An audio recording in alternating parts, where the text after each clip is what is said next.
Hey, this is Cassandra Pavolic with Fear Has No Grip. And if you really want to learn how to level up your life, you should be listening to the Time to Shine Today podcast with my friend, Scott Ferguson.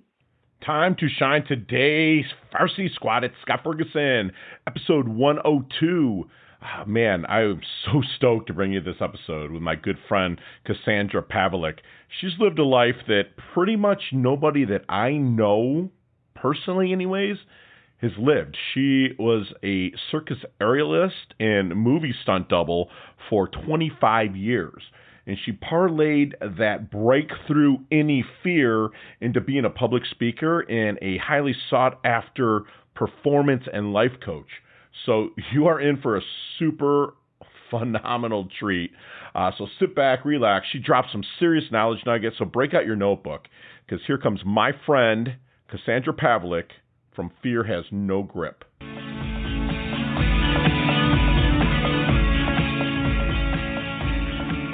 Hey, time to shine today, Varsity Squad. It is Scott Ferguson, and it is, you probably will get this podcast drop in June, the month of June, but it is coming up in the end of May, and we're kind of into our phase one of coming out of this whole COVID-19 pandemic.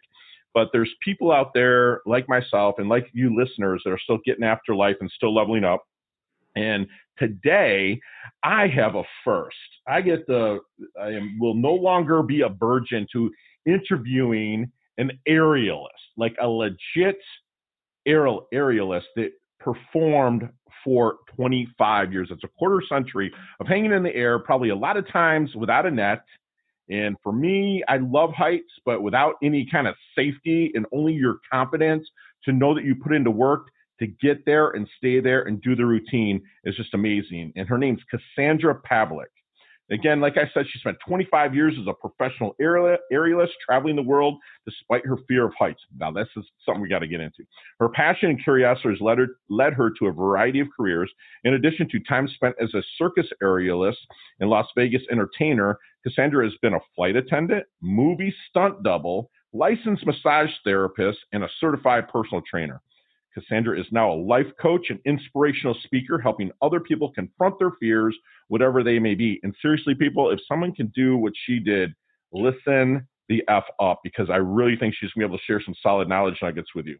And although life can be chaotic and scary at times, we all need to fly through this the best that we can. And so, Cassandra, without further ado, please come on here, introduce yourself to the Time to Shine Today squad. But first, what emoji do you use the most while you're texting? That's a good question. Hello, everyone. And again, thank you, Scott, so much for having me. My emoji, probably the one where you roll your eyes. Roll eyes? I use that a lot for some reason. I think it's a sign of the times. What's your favorite color? Blue. Blue, and why is that? Blue, because I find myself looking up to the sky a lot. Love it. And I have this love looking at the sky. Huge thing here to the right of me, although it looks like I'm pointing left on my screen, but to the right of me of this huge Epsom salt thing called the Atlantic Ocean that I can't live without. So I understand the blue for sure. Yeah. But that's awesome. So let's take it back a bit. Like, what was going through your head? You just woke up one day, saw the circus, and said, "I want to hang from wires and stuff," or like, listen, give us the origin. I wish it was like that. No, I grew up in a small town outside of Philly called Coatesville, and I was never really a studious person. I never really enjoyed school very much. I was lucky to pass the C. You know what I mean? I was one of those kids that was extremely active, very athletic, and into dance, into gymnastics, and I knew that I wanted to somehow travel and perform. I liked the stage, but I'm very shy. I was a very shy kid growing up. So my parents said, "Well, you're going to college, and you're going to go to Boston. You're going to meet a doctor. You're going to marry a doctor," and I end up in the circus. So I went to college. I did go to college in Massachusetts. Okay. And I only went 2 years as a music theater dance major. Of course, my parents were like, "Can you take a second major?" But I knew I wasn't going to teach it. and I wasn't going to get a studio or anything. So I quickly got my associate's degree, and then I commuted to New York. Okay. By train. To the city? To New York City, yes, okay. in Manhattan. Wow. And I did just for auditions, just to get used to auditions, you know. Mm-hmm. And I did a few things here and there, and then finally came across the circus. Okay. And I walked into this arena. It was for Ringling Brothers. And I walked into this big arena, and I thought, wow, I could travel with this company. You know what I mean? I could. You know, look at all the amazing people and athletes in this show and different nationalities. So then that's truly was like my hook. Just the fact that I was going to get out of my small town. I wanted to travel. I get to perform. I get to meet all these amazing people. But the biggest hurdle was the fear of heights. Because I'm not fond of heights.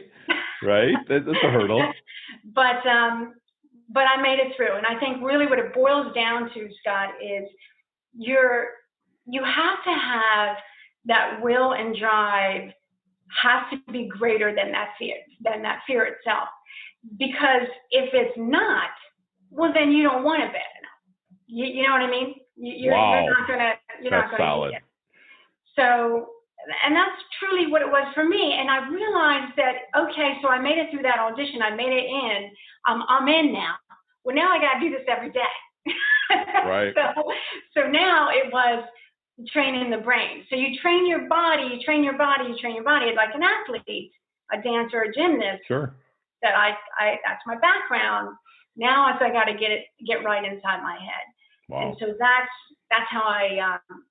And listen, there's always good and bad days. Everybody has it. Oh, yeah. We'll get into that stuff. But let's back it up. Like, you're in college. You have this dance. Back when someone come in, did you go to the circus and say, hey, I want to try this? Or did someone introduce you to somebody? Or did the bearded woman come out and say, hey, you know, like, how did that work? You're funny. No, that did not work at all like that. In fact, okay. It was never a dream of mine to join the circus. It was never even a thought in my brain. Okay. I just wanted to travel and I wanted to perform, and that was the first traveling company that I guess I auditioned for and made, and I stuck with it because I went around the world. I traveled, and listen, if you're going to pay me to do this, you know, why not, right? Sure. I was getting paid to travel and perform, so. What, give me a real dangerous situation that you were in while you were performing where you're like, oh man, this could be it. Okay. Well, I'll tell you what. There's several because you're. Every night. I mean, because you're already like not exactly fond of heights, so you're already thinking this could be it. But then again, you knock that thought out of your brain because if you're thinking that, then your thoughts aren't good. You know what I mean? Sure. You got to constantly stay positive and visualize yourself making it through. But I guess when I was at the MGM and this arena, I think I spoke about this in my TEDx. It was so far up there. I was in the catwalk and I was thinking, oh man, if I just remember, hold on. Those were my things. Just hold on, because I had to rappel from a certain height at the catwalk down to the top of my silk. Right. And I'm not a climber. I don't know how to rappel, but you listen to your riggers, you listen to the instructions, and you you do it. You know what I mean? You do it. This is your job. This is what you do. So that was my, oh my gosh, this could be it. Awesome. So how did you kind of, you went through a wide variety of things, from massage therapist to stunt double. How did you come to Cassandra Pavolic coaching and wanting to start that up, and how did that come about? Yeah, fear has no grip. Well, I'll tell you how I came to that. Once I retired as an aerialist, 25 years doing something you love to do. Right. This was, I would say, my aha moment. Mm-hmm. Okay. I'm in transition, and I'm in a world full of like people I don't speak the language, because it's so foreign to me. Right. So I said to myself, okay, how did I make it through an aerialist for 25 years, afraid of heights. You have a story. You got it. But you know what it was I needed to find something else I was scared of. Right. And that was public speaking. And soon after I did that public speaking, so now I enjoyed that. It was, once again, I was motivated, I was challenged. It was after you do it, after you do something you're afraid of, it's like, oh, this is it. I gotta keep doing this. I gotta continue to challenge myself. And then it was after that talk that people came up to me that said, you have motivated me to do what I have always wanted to do and afraid to do. So then I thought, you know what? As scary as that was, it also was comforting. Like I felt comfortable on stage. I felt that I could reach people. Right. Wow. That's you know, the only difference was instead of expressing myself through movement, I was expressing myself verbally. Still through movement, though, because people are not only listening with their ears, but they're looking at your body language and a lot of the confidence you had to carry 30, 50, 60 feet up or whatnot. You know, they're seeing that and they're picking up on that vibe. So, Cassandra, what to you makes a great coach? For me, a great coach is a great listening. You have to have great listening skills. And like you said, body language, verbally, how they say it, what they say, but also digging in, asking all the right questions and the tough questions so that they can come to their own self-discovery or self-awareness. Okay, so give me an example of how a little bit of your secret sauce there, if fear has no grip, of how you help someone find their blind spot. Wow, that's a good question. It goes, I'm a huge believer in the mind-body-spirit connection. Okay. So I'm an advocate of health and wellness, and I use that into my coaching. I bring those tools in. Love that. So I search the whole mind, the body, and the spirit. Okay. You know, something has to be lacking. If something is lacking, then you're neglecting somewhere. So it's kind of a hard question to answer, to really pinpoint for Everyone's you. Different, right? You know what I mean? Really have to, like, I would have to have like a live session for you to really know. Okay. I'd love to be a fly on the wall in one of those. That's for sure. So if I'm out and I'm networking, which we're able to start to finally do, at least here in South Florida, and I'm pressing flesh, I'm meeting people, and I'm talking to them because, you know, I'm a listener. I never push my own business anywhere I go ever. It's just how I was kind of brought in and raised by my mentors. And if I'm listening to somebody, what keywords or phrases might they say that I would think they're a good prospect, referral, or a contact for Cassandra Pavolic? Well, a lot of people, believe it or not, people come to me asking help for their fitness because my background is so. Well, you're pretty well put together. I looked at you on Instagram. You're in shape, so obviously. Well, I mean, I'm okay. I'm certainly not like I used to be, but right. I think it's that's normally what people come to me for. But fear is usually an underlining factor. Fear is truly what I help people manage. Wow. Fear is never going to go away. I mean, we have to learn how to deal with fear. People are afraid today just because of the whole the coronavirus, which I understand. Listen, I'm not minimizing the coronavirus. I just feel, like I said to you earlier when we were talking, it saddens me that people can't go out and really socialize or shake a hand. And But you can help them release that grip of fear and almost make friends with fear a little bit, knowing that it's always going to be in your life. And the more that you face it, push through it. Exactly. You can learn how to manage that fear. You don't have to allow that fear to be, you manage the beast, basically. That's how I approach my clients when I talk to them. Let's manage the beast. Love it. So, Cassandra, let's get in, let's call up Marty McFly. Let's get in our DeLorean. Let's go back to the 22-year-old Cassandra Pavolic with the knowledge that you have now? What kind of knowledge nuggets are you giving Cassandra? Wow. I would say stop overthinking. I think so much. That's not necessarily a bad thing, but it is. It can totally go against you. Right. You know, I'll give you an example. Let me give you a quick story. Please do. I was it was when the stunt show that I was in at the MGM in Las Vegas, and it was a water stunt show, and I was standing up, like, I think it was 40, 50 feet, this shroud. And when you look down at the pool, it looks like a peanut, right? When you're up that high. I'm already afraid of heights, but Right. I was dared. The rest of the crew dared me to jump. I'm not a high diver. Right. It took me 3 days to finally do it because I thought too much. Right.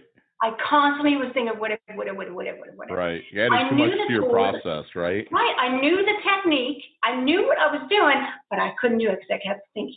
Stop overthinking. That's what you would tell her. That's fantastic. So you've done a lot in your short life, but what do you think is the big BIG thing you want to accomplish? Oh, man, there's so many things I want to accomplish. I want to travel again. I really would love to get back into traveling. But honestly, I love helping people. I love reaching people. I love connecting with people. Nice. So if I can do that in any way, shape, or form, that's I have to, it's just part of me. It's who I was made up to be. I think we're all somewhat made up to help in some way, but yeah. Absolutely. So you're a giver. You face your fears. You are kind of a gypsy in a sense, and I say that affectionately. I mean, but what's the one thing that you think people misunderstand about Cassandra the most? People don't understand why I do the things I do.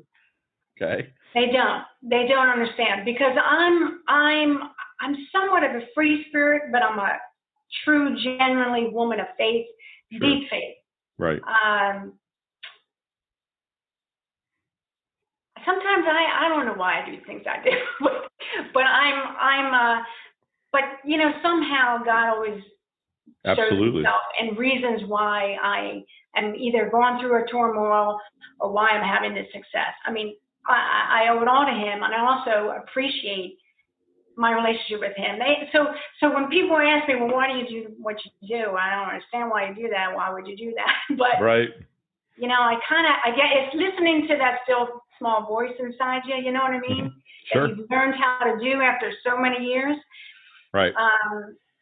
But trusting in him really is the biggest. Absolutely. I'm a man of faith myself, and like people will. I'm always, since I was younger, was always kind of taking chances and facing my fears and stuff like that. But we talk here at Time to Shine a lot about overlapping happiness, where everything good or bad is going to end. If there's a bad thing, this too shall pass. If it's a good thing, it's still going to end one day or another. So we're always doing things to add happiness. And at Time to Shine today, we're like Jesus, where we like to do things that's going to overlap to serve people. And the more you serve, the happiness never runs out. You feel me? Like that's what we talk about here at Time to Shine today. And it's exactly what you're doing because you have like a plethora of different interests and stuff like that, which keeps you in front of a plethora of different kinds of people, which is fantastic. So speaking of that, we talk about our dash here at Time to Shine today. And the dash, how do you want your dash remembered? That little line between your life date and death date, what's your epitaph? Like, how do you want people to remember Cassandra Pavolic? I guess that I was extremely compassionate. Okay. I love people. I really do. I was a hospice volunteer for many years, and I still reflect back on that. Nice. And if I can give to anybody, an organization, it would be hospice. Thank you for saying that. That's Yeah. nice. That's nice. So, what's your definition then of a life well lived? A life well lived, for me, is somebody who trusts God, connects with people, and has a healthy mind, body, and soul. Love it. We have all three of them. Absolutely. So we're going to move into our, as we wind things down a little bit, our level up lightning round. That's basically, you and I could talk for 15, 20 minutes on each one of these topics. But you got 5 seconds. Okay. Producer will hold you to it. He's going to mute you. I'm kidding. You better not mute her. No, he's on another screen. He's always laughing. But seriously, just whatever's at the top of your head, no explanation, just throw it out there, okay? Okay. What's the best leveling up advice you've ever received? Okay. Be true to your actions. Make sure they're in alignment with your core beliefs. Love it. Share one of your personal habits that contributes to your success. I wake up. I thank God for another chance to serve Him. Nice. I exercise, and I love nature walks, and I love music. Beautiful. Beautiful. So not what you might be reading now, not the good book, because we all go to that, but not the flavor of the month you're hearing about. Give a book that's really rocked your world, that you're like, oh my whoa. God. Okay. There's one book. During this whole coronavirus, all you can do is just read and basically listen to podcasts. Okay, so one book that I really do enjoy, and I read more than once, called Sacred Romance by Brent Curtis and John Eldridge. It is such a profound book. It's not at all what you think. It's such a good. Awesome book. I'll put that in the show notes. We'll look that up. If you could be one age for the rest of your life, what would it be? If I could be one age, I would say, 35. Love it. That's a great age. That's a great age. So what's your favorite charity and or organization you'd like to support and give your time and or money to? I would say hospice and victims of abuse. Love it. What's the last question? What is the best decade of music, 60s, 70s, 80s, or 90s? Scott, I was born in the wrong era. I feel, because I love all genres of music, but I would say 60s. 60s, okay. Love it. Okay. So, Cassandra, how can we find you? You can find me on www.fearhasnogrip.com or CassandraPavolic.com. Love it. Or you can find me on Instagram or LinkedIn under Cassandra Pavolic. All of that will be in the show notes, people. We promise you. Cassandra, leave us with one last knowledge nugget to the Time to Shine Today Varsity Squad that you want to take with them today, internalize, wear it, love it. Just leave us with one last one. All right. I think I actually might have heard this somewhere. Don't be pushed around by the fears in your mind, but instead be led by the dreams in your heart, because we all have an inner life and an outer life. Does your inner life match up with your outer life? Wow. Or are you living a lie? So people, listen, we just had a master class of mind-blown knowledge nuggets dropped on us by my good friend Cassandra here. It said you be led by the dreams of your heart. Don't get pushed around by the fear in your mind. Be compassionate and love people. Stop overthinking, without a doubt. Manage that beast. And reach out to Cassandra if you're having problems with that, you're coming up on fear, you're having issues of really living your leveled up life. Cassandra will help you. She's fantastic. She has great listening skills. She's a seasoned public speaker. And make sure you go to fearhasnogrip.com. And just lastly, be greater than your fear. If you don't even try to be greater than your fear, you don't want it enough. So be passionate about what you want. Fear is going to come there, kick it in the face, go right through it, because anything you want is on the other side of fear. And Cassandra, thank you so much for coming on. You're part of the Time to Shine Today squad. Can't go anywhere. I'm blessed. You're so humble, yet so driven. You are leveling up your health, leveling up your wealth, you're leveling up your faith, your mindset on a daily basis, and you fit right in. So thank you so much for coming on. Scott, thank you. It's an honor to be here. Thank you. Have a great day. Hey, thanks so much for listening to this episode of Time to Shine Today podcast, proudly brought to you by Sutter & Nugent Real Estate Excellence, who can be reached at 561-249-7266 and online at www.sutterandnugent.com. If you are a business owner or professional who would like to be interviewed on Time to Shine Today, please visit timetoshinetoday.com/guest. If you like this episode, please subscribe on Apple Podcasts, Google Podcasts, Stitcher, Spotify, iHeartRadio, or wherever you get your podcasts. There's a link in the show notes to our website.